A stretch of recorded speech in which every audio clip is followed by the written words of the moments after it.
The drama surrounding Oscar de la Hoya and Floyd Mayweather Jr. is far more than a typical rivalry. It feels like a story that refuses to fade, a tension that is stretched far beyond the roar of fight night and into a lingering war of words, business dealings, and unanswered questions. What once played out under the bright lights of the ring has evolved into something deeper, more complicated, and in many ways more revealing. This is no longer just about punches thrown, it's about reputation, wealth, and the fragile line between image and reality. It begins with a claim bold enough to shake the narrative surrounding one of boxing's most carefully crafted personas. De La Hoya has repeatedly suggested that Mayweather, the man who built an empire on the image of limitless wealth, is not as financially secure as he appears. At first glance, the idea seems almost impossible to accept. Mayweather is synonymous with success, a fighter who retired undefeated, who redefined boxing's financial ceiling, and who turned himself into a global symbol of extravagance. Yet the accusations persist, resurfacing again and again, growing louder each time, fueled not by direct proof of bank balances, but by patterns, observations, and eventually fragments of evidence that invite deeper scrutiny. To understand how this tension reached its current level, the story pulls back to its origin. In 2007, under the electric atmosphere of Las Vegas, De La Hoya and Mayweather collided in a fight that changed boxing's financial landscape forever. It wasn't just a bout, it was a spectacle, one that generated staggering revenue and captured global attention. Mayweather emerged victorious, his undefeated record intact, but De La Hoya walked away believing he had played a crucial role in shaping the next phase of Mayweather's career, the transformation into the larger-than-life figure known as Money Mayweather. That belief became the foundation of everything that followed. In De La Hoya's view, he wasn't just another opponent, he was the catalyst, the man who elevated Mayweather into superstardom. And when the anticipated rematch never materialized, when timing and circumstances ensured it would remain unfinished business, that belief hardened into something more personal. Over time, it evolved into a narrative that De La Hoya would carry publicly, a perspective that positioned him as someone who understood the reality behind the image. As the years passed, the battleground shifted. The focus moved away from championship belts and toward life after boxing. Mayweather, no longer competing professionally, turned to exhibition fights, events that lacked official stakes but still generated enormous paydays. To many, it was simply a smart strategy, a way to leverage his name while avoiding unnecessary risk. But to De La Hoya, it signaled something else entirely. In his view, these appearances hinted at a need rather than a choice. With each exhibition, the criticism intensified. De La Hoya pointed to them as evidence that the financial machine behind Mayweather was not running as smoothly as before. His argument was straightforward. A man truly secure in his wealth would not need to keep stepping back into the ring. It was a claim that resonated with some and was dismissed by others, but it never fully disappeared. Instead, it lingered, gaining traction as more questions began to surface.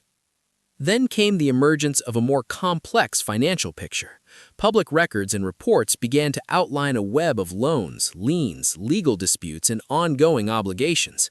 There were accounts of multi-million-dollar loans secured against valuable assets, properties tied into significant financial agreements, and legal conflicts involving high-end purchases and unpaid services.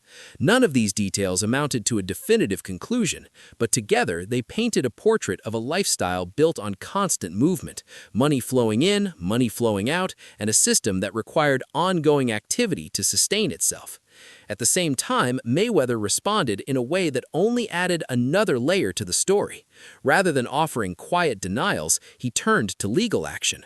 Lawsuits involving missing funds, allegations of financial mismanagement, and accusations directed at former associates shifted the narrative once again. According to his side, any financial complications were not the result of overspending or poor decisions, but of betrayal, money mishandled or diverted without his knowledge. It reframed the entire conversation, turning suspicion outward rather than inward. This created a clash of narratives that remains unresolved. On one side, De La Hoya continues to point towards patterns, decisions, and public records that seem to support his claims. On the other, Mayweather insists that the truth lies beneath the surface, hidden within business dealings and relationships that have yet to be fully exposed. Both arguments carry weight in their own way, leaving observers caught between two competing versions of reality. But as the story continues to unfold, an unexpected shift occurs. Attention begins to circle back towards De La Hoya himself. Reports of financial strain connected to his own ventures start to emerge, introducing a parallel storyline that mirrors the very accusations he has been making.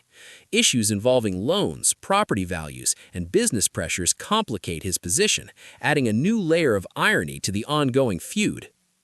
In that moment, the rivalry transforms into something far more symbolic.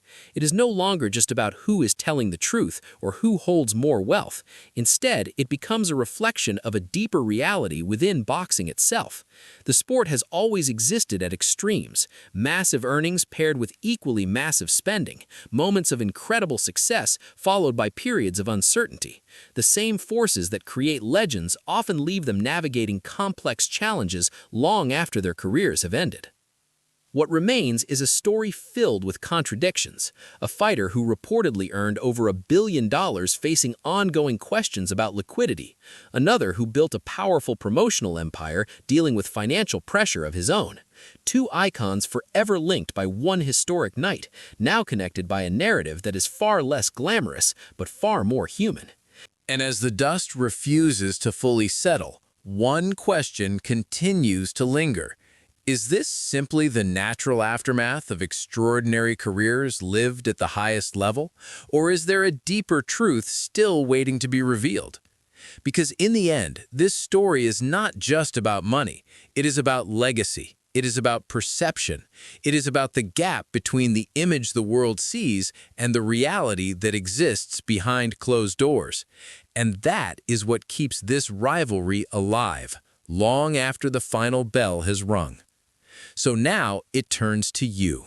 Do you believe Oscar De La Hoya's claims about Floyd Mayweather's financial situation? Or do you think there is more happening behind the scenes than we truly understand?